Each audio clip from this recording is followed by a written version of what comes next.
Hello everybody, the Drafter here, and welcome back to another tutorial in my Sky Factory survival series. This is episode number 27, and today we're gonna make use of the Tesseract that we created in the last episode, so check it out if you don't remember how to do it or if you wanna have your mind refreshed. And to do so, we are gonna check something out very cool here at my magical crop area. As you can see, I already revamped it, adding harvesters and planters down below. I will show you in a second. So I made all of these off camera, but I have one over here that I want to do on camera with you. So I will show you my current setup, and yeah, if you like it, you can easily replicate it. Just check this video and pause it, move it back and forward. So the first thing is to put a harvester. Whoops, it already harvested stuff because yeah, I think he had energy stored in it. I already tried it and then removed it. So yeah, that's what happened. So the harvester will harvest all the crops and will shoot them from the back of his inventory of space. Let's put down an item duct and configure it to output mode like this with the wrench. Then here we're gonna put down one of these, the leadstone energy conduit. Then we're gonna move downstairs thanks to the elevator blocks.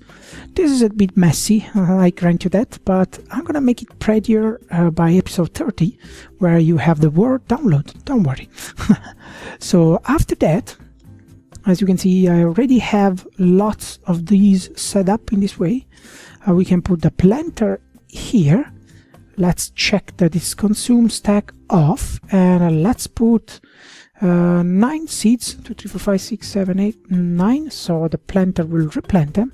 It already has some energy stored, good. Let's put another one, so yeah, it will not consume the stack, but we have all 9 patches of dirt.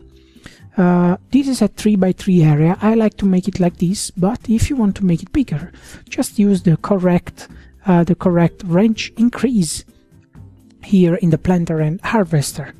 So now we want to make something like a little backup with this chest, and tuck to item ducts. We need a pneumatic servo here and here in these item ducts, and we want to configure them as output mode, so the item will be put over here. Let's make it ignored and whitelist. This one will get the seeds, so the seeds that the harvester gets they're going to finish in this chest, and thanks to the pneumatic servo they will get thrown into the planter. Good. Second one is gonna filter the essence, in this case silver essence. Ignored whitelist as well. And here we have the cyclic assembler, another machine that we already checked in one of our previous episodes. So let's first of all configure everything blank, and as you can see, this is already connected to these item ducts. I will show you in a second what it does. So the back side is output. There you go. If it's not connected or if it's in input mode, just change it to output mode. You don't need a pneumatic servo here, not at all. And then we're gonna take one of our schematics that we know how to make from one of our previous episodes. If not, just press R on your NEI and you can see how it's made. The same applies for the cyclic assembler, the planter, the harvester, and the item ducts. So input is from the top, output is from the back. This will go as ignored, and here we have our schematic. So let's take our silver essence and let's make silver ore like that. So as you can see, the schematic now says 8 silver essence will make 4 silver ore. Great. What else we need to do? Yeah, we need to connect the electricity. So this goes here, this goes here. There we go. And we have some more to connect. This goes into the planter, and a few more to connect the cyclic assembler as well, because all this machine they need RF power to work. The cyclic assembler, the planter and the harvester, they all work thanks to my energy production area over there. Okay, great. So now what we're gonna do, we're gonna stuff our things in the chest, and as you can see, they went here. The silver has been already created, the silver ore, and the planter got our seed. So let's wait a few seconds here, because this line goes into this pulverizer. There we go. So with the pulverizer set up in this way, we can double our ore production. Great. So the pulverized ore goes into the redstone furnace and we make ingots. Now there are a few things that are not necessarily, they don't need to go into the redstone. For example, Certus quartz. I put a pneumatic servo here. So we have this line that exits from the redstone furnace going all the way here. Perfect, that's our second Tesseract. So this Tesseract is configured as send item and receive energy. And I created a new channel, magical crops, in the interface. If you don't know how to do it, check my previous episode. One exception is this patch of dirt over here, which contains just essence, because you need a lot of essence. As you can see, I have an iron range increase by 2. So this stuff over here will get harvested and planted again, but we don't have a cyclic assembler because I want to send my essence directly into the Tesseract. Great, perfect. So all our items here, we have, for example, copper. We have, this is glowstone essence. From this one we get redstone essence.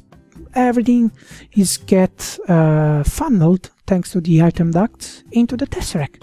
And where does it go? Well, let's go back up and let's jump into the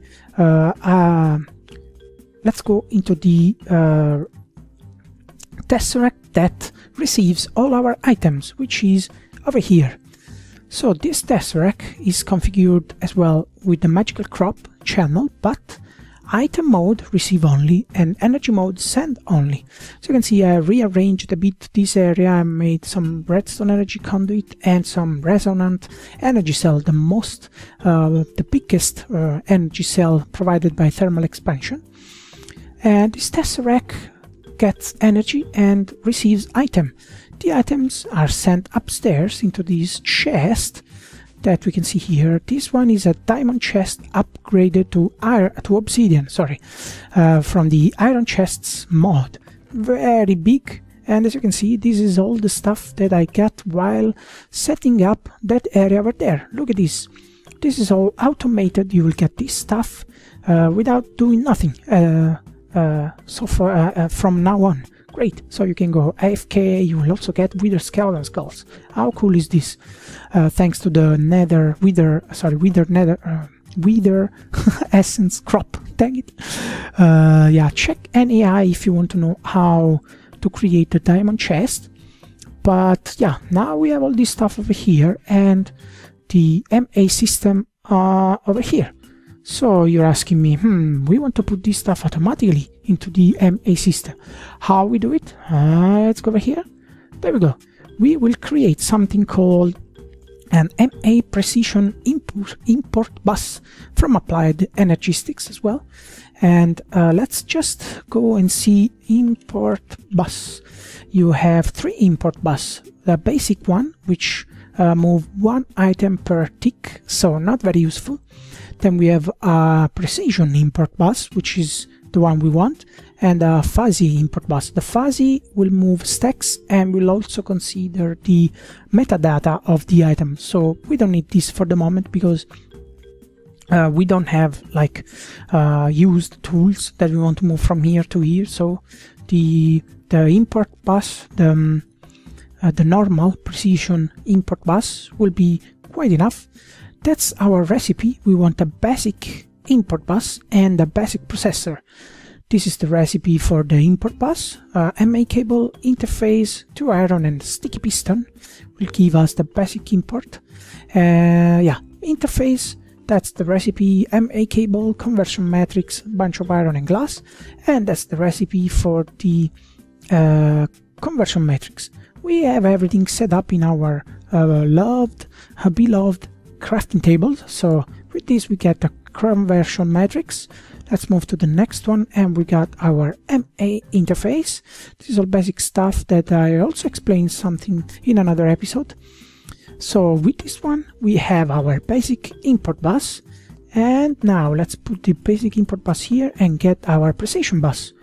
There we go. We have some spare materials that we don't really need. That's okay, we will put them in the MA system. But what we're gonna do now is, as you can, I don't know, first I was thinking, okay, so I need to put the import bus over here. No, the import bus goes first of all to the chest, as you can see. So chest or container you want to pull items from, and it connect to one of the MA system components. So for instance, I moved the MA partition editor that was here. I had to move it here because this is not really part of an MA system. The MA drive is part of the system, so all good. If your container is far away, you just need to put more MA cables so that the chest or container is connected to the MA system. So with your happy end, just check the interface. We have a redstone control, active without signal, active with signal, or per pulse. We just keep it always active. And the stack mode, or this is single item, and this will move stacks very fast. Now, what's going on here? The items are not moved. Well, the answer is very simple. These to work, to let the import bus work, we have to provide energy. So this will suck energy from our RF power. So here I put a lever so we can override the system, and let me set this up to item mode so I can show you. Let's flip the lever, and as you can see, one item per tick is getting pulled from the system, from the chest into the MA system.